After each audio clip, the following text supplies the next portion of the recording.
most broken people.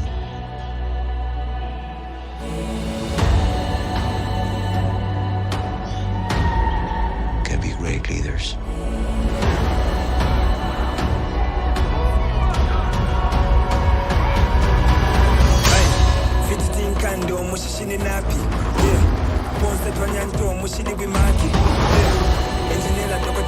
His people did not call him general or king.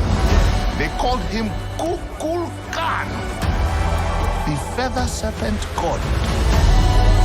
Killing him will risk eternal war. He's coming for the surface world.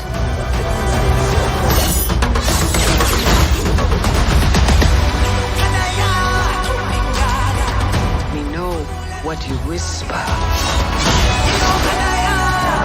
They have lost their protector.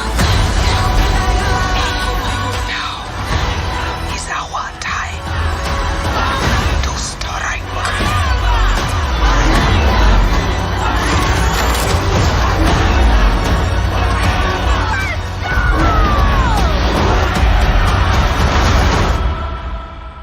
Show them who we are.